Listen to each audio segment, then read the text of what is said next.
talking about multiculturalism, and that's a really important topic that's come out in the civic elections this month. And yesterday, all four candidates came together and they talked about affordable housing and transit, poverty, and multiculturalism. Can you expand on this? Yes, what we're having and there's diversities actually on display in different elections. Like in Vancouver, what I found exciting was COPE has put Aboriginal candidates on all three slates. So they have an Aboriginal person running for City Council, an Aboriginal person running for Park Board, and an Aboriginal person running for School Board. That's incredible. Yeah, that's the first time that's ever happened in Vancouver. Like, we've had a First Nations school trustee. We have one, Ken Clement. He was the first one elected, and he kind of opened the door, and he's with Vision Vancouver. I'm not sure that any of the COPE candidates will get elected, but I think it's great to see this participation. Yeah, the startup. We have Mina Wong running. The first time we have a candidate of Asian descent running for one of the major parties. She's running for COPE, and she's born in Beijing. She spent a lot of time in her teen years in Hong Kong. Her family was displaced to a certain degree by the Cultural Revolution in China, and what happened was they were both doctors, her parents, and Chairman Mao introduced the Cultural Revolution and the Red Guards, and there was a lot of tension, and particularly educated people were persecuted. So they were persecuted. Her mother moved to Hong Kong, brought Mina with her, and then her father rejoined her 7 years later, and then they went on to practice medicine in Hong Kong. And then Mina Wong came to Canada when she was 19, and as an international student. So she has an experience that many young people today can probably relate to.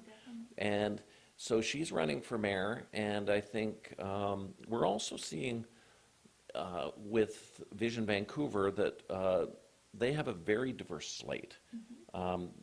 People of Philippine descent, Naveen Gurn, who's running for Park Board, his parents are from Fiji but of Indian descent. You've got just a whole spectrum of people running in this election, and I think it's the most diverse slate of candidates that I've seen. Pete Fry, who's one of the Green Party candidates, and Cleta Brown is of African descent, who's running for the Greens. Pete Fry, he's the son of Hetty Fry, and I once asked Hetty Fry, who's a longtime Vancouver Centre Member of Parliament for the Liberals, and I said, Hetty, what's your background? And she went into a very amusing story, because she's from Trinidad, and she's kind of ethnically ambiguous when you look at her. You can relate to this, I'm sure. Yeah, a little bit. And so Hetty was telling me that some of her roots went back to Pakistan. I believe she may have some African descent. But then she said, which really surprised me, she says, and I'm partially Chinese. What? And then what she said was, she says, look at my eyes. And I looked at her eyes and I went, well, maybe. but she was just a hodgepodge of different backgrounds. And in some ways, I think she's emblematic of the future of Canada. And we've seen this in Brazil in particular. In Brazil, you can have, it's the whole spectrum.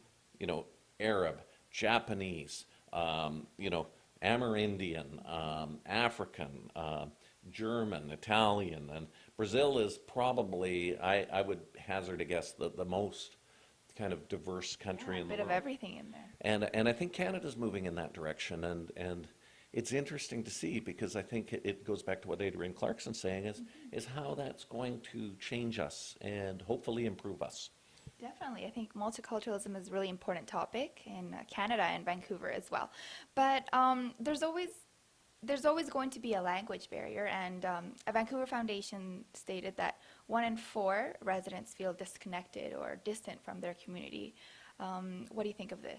Yes, this is Vancouver Foundation's done some interesting work about that whole sense of isolation and loneliness, and particularly, I think, for immigrants, that's a very serious issue. One of the things, and I think there's been some action, I don't want to put too much of a sunshine face on it, but certain areas where there are examples where there have been positive responses to this. Collingwood Neighbourhood House, which is in East Vancouver near the Joyce Street station, is an example of a neighborhood house that has really done incredible outreach with people of different backgrounds. And what they say is they don't like to segregate people by ethnicity or language. So they'll have like a mother's program, but they want to mix people of different cultures together. And it's seen as a model in some, like I was reading a textbook on diversity by a UBC professor, and she was looking at Collingwood Neighborhood House as a model of how do you overcome that. And the other thing is people change over time. Like when they arrive, they're not the same person they are 5 or 10 years later. Canada can change people. So, but Collingwood Neighborhood House is trying to accelerate that and bring people together. Another example, I think, is Simon Fraser University, that it's kind of calling itself the engaged university, but they're doing a lot of outreach, a lot of public events. They've set up this Center for Diaspora Studies and looking at how people in Canada are affecting their home countries, because one of the big issues is remittances, that there's 4 times the amount of money sent by people to their home countries than is sent by foreign aid. Wow. That it has a huge economic impact on countries like Bangladesh or Sri Lanka or any number of countries, Ghana. The director is actually from Ghana. And he had a funny story, which again you may relate to. He says, when I'm in Canada, people look at me like I'm Ghanaian. And then he says, but when I go to Ghana, they can immediately spot at me as a non-resident Ghanaian. That, and Carlito Pablo, who's from the Philippines, who works with me, he has a similar story. He says, as soon as you go to the Philippines, even though you look Filipino and you're 100% Filipino, the people in the Philippines can tell that you're not, that you're a foreign, you live abroad. And I said, how can they tell? He says, well, first of all, you go to the airport and you start sweating because you're used to Canadian temperatures. And so I don't know, have you ever had that experience when you go to Colombia or you go to China or anything like that, where people might, can they tell you're from Canada even before you open your mouth? So that has happened to me in Colombia when I go there, and my dad says that I speak perfect Spanish and I can communicate very well. But when I speak to my Colombian friends, they say that I have a gringo accent, which means a white accent when I speak Spanish. So I think that's how they can tell that I'm not fully Colombian. And then when I go to China, they can't tell that I'm Chinese at all. Yeah, so. And this is something for people from India too. They call them NRIs, which is non-resident Indian. So if you're Indian and you get in the taxi but you live in Britain or you live in Canada, the taxi drivers will say, oh, are you an NRI? And everyone knows what that means, non-resident Indian. So it is, I love the topic. It's a lot of fun. So. Very cool. So thank you so much, Charlie, for your awesome insight on this week's events. Don't forget to check out Stick Boy by the Vancouver Opera and our important lecture by Adrienne Clarkson on October 22nd.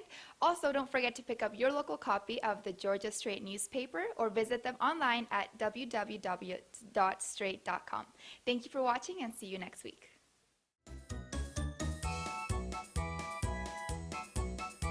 感谢收看今天的大温故事，我们下期再见。